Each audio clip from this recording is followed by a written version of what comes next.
আমাদের ক্রমাগত কর্মকর্তা ওনাকে আজকে আবার অভিনন্দন জানাচ্ছি শ্রীমঙ্গলে এবং এই প্রাকৃতিক শহর থেকে প্রাকৃতিক এরিয়া থেকে। তো আমরা অনেক কথা শুনছি, অনেকেরই খুব গুরুত্বপূর্ণ বক্তব্য।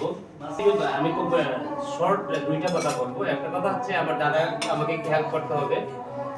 স্কুল ফিডিং যেটা দেওয়া হচ্ছে বর্তমানে দুপুরে বা লাঞ্চ টাইমে যেটা আপনারা দেন, এটা কতটা স্কুলে দেওয়া হচ্ছে? কারণ এই তথ্যটা আমাদের পরে মিড ডে মিল।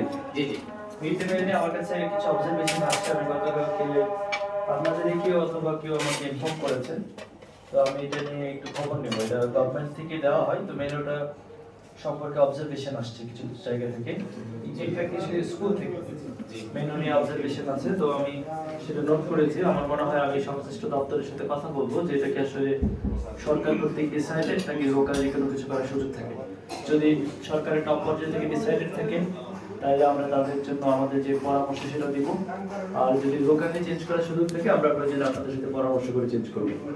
না চেঞ্জ আমি চেঞ্জের কথা বলছি না, এই মুহূর্তে যা চলছে এই বিষয়ে যদি সেটা সঠিক হয় তাহলে খুবই গুরুত্ব মানে এটা আপনার কাছে কোনো ইনফরমেশন থাকলে হতাশার জন্য আপনার কাছে কোনো ইনফরমেশন থাকলে এই রাখবেন। আর দ্বিতীয়ত একটি কথা আমাদের সবাই তো অবশ্যই বলছে যে আমাদের যে যানজটের বিষয়ে আসলে আমাদের যে গাড়িগুলো আছে, যে টমটমের গাড়ির ড্রাইভারগুলো আছে, তারা একেবারে অদক্ষ।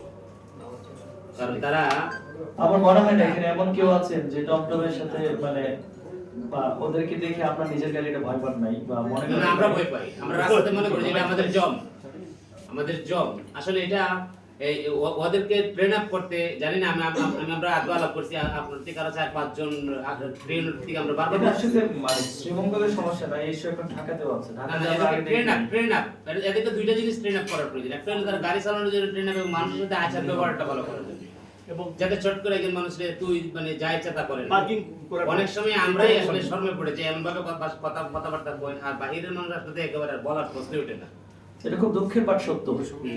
তো এই জিনিসটা যদি ট্রেন আপ করা যায় এবং তাদেরকে যদি একটা সাংগঠনিক সিস্টেমে নেওয়া যায়, সাংগঠনিক সিস্টেমে একটা ঝামেলা আছে, এটা তো জানেনই, সাংগঠনিক সিস্টেম গেলে আরো সমস্যা। তবে আপনারা যদি এমন কোনো আমরা একটা কাজ করতে পারি, সেটা পৌরসভার পক্ষ থেকে হয়তো আমরা তাদেরকে একটু কতটুকু শুনতে জানি না, বাট আমরা ট্রেন আপ করতে পারি একটা আচার আচরণ ম্যানার এটিকেটস। যেহেতু এটা পর্যটনের শহর, আমাদের শুধু আমরা নিজেরাই না অন্যান্য জায়গা থেকে মানুষজন আসে, সেখানে ইমপ্রেশন ক্রিয়েট করে। আর যে ছোট্ট ফুটপাথ যেটা দোকানদাররা মাল রাখে, এটা একটা ক্লিয়ার রাখলে এই জিনিসটা।